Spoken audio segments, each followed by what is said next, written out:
Chapter 5, 103, Harsh Reality. Sonny shifted in his seat, a bleak expression appearing on his face. A human? Why would a master be hunting down a human? There was police for that. Unless, of course, that human was an awakened.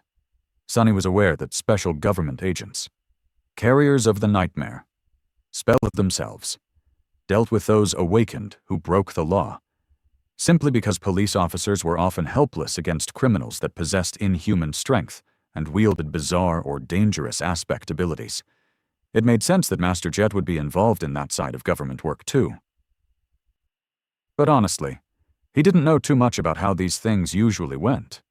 Glancing at her, Sonny asked, "Is it an awakened criminal?" Master Jet spared him a short glance. "A criminal? Yes, you might say that." She remained quiet for a few moments, and then corrected herself. "No, actually do not. The man we must find is not a criminal. He is an animal. A rabid one." Sonny frowned. An interesting choice of words. Master Jet was concentrating on driving the PTV, so she didn't answer immediately. When she did, however, her voice was strangely calm. "You are not an inexperienced sleeper anymore, Sonny, so I will be straightforward. You, of all people, should be able to understand. The nightmares, the dream realm, they take a toll. Some people endure, some people break. Some people carry the nightmares back with them to the real world." A dark expression slowly appeared on her face. "From what I heard about the Forgotten Shore, you witnessed the worst of what the spell does to us. Yes, we awakened are at the top of the world. Those who return alive, that is. We have all the privileges, all the money, all the power. But the mark it leaves on us never goes away. After all the pain, blood, and horror, after all the crap we the lucky few are forced to survive, many crack." Master Jet looked at the road, her icy eyes full of unimaginable coldness. "Some crack a little, and some crack a lot. The government portrays us awakened as powerful and noble, the saviors of the world. But really, most of us are walking on the edge, just one little step away from madness. All that trauma can mess one up really good, you know? It's all a big, big mess. So, when one of the awakened loses control up and makes that last step, what do you think happens?" Sonny remained silent for a while, thinking about the damage a deranged awakened could do in the mundane world. His expression became dark and heavy. He didn't even want to imagine. "When that happens, you receive a call." Master Jet glanced at him and smiled. "Smart, yes. When an awakened goes out of control, or someone like me, receives the call. Things like that usually don't get out, because the government doesn't want them to, for obvious reasons. Everything is dealt with quietly, and so here we are." Sonny didn't speak for a bit. Then he asked, "So what exactly is going to happen?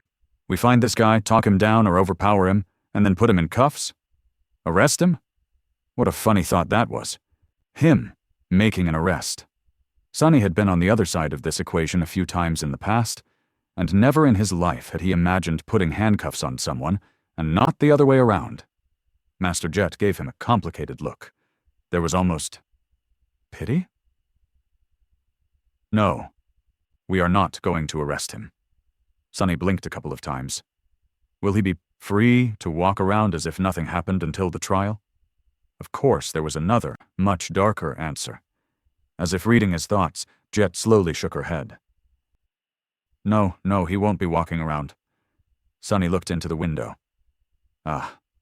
Master Jet sighed. "If they summoned me, then things are already beyond that. Think about it. If a mundane human needs to be contained, you can put them in prison. But we are awakened. Realistically, there is no prison that can be built to hold us.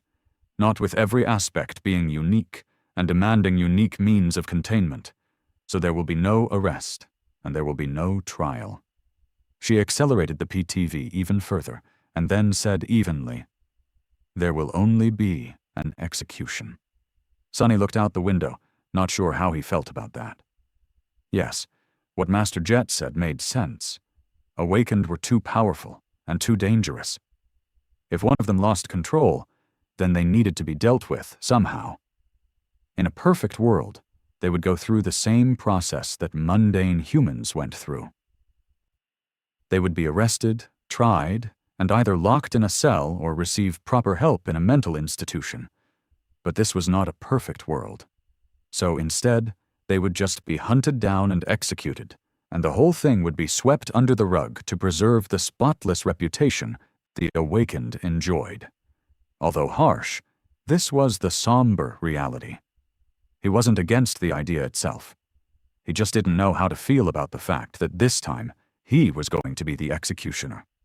Finally turning to Master Jet, Sunny lingered for a few moments and then asked, "So, why me of all people? Why ask me for help?" Master Jet glanced at him, then grinned. "3 reasons, really." She blew through an intersection, almost crashing into a heavy cargo vehicle, and then dodged it at the last second. "First, I know you. There are many people who could have helped, but very few whom I would trust to have my back." Sunny nodded, strangely pleased to hear that. "Second, from the initial information I received, the suspect might have an aspect that is somewhat similar to yours, high affinity to shadows. So, you'll be helpful when we're tracking him down, and if things go south, he won't be able to escape easily. Another shadow user. Interesting."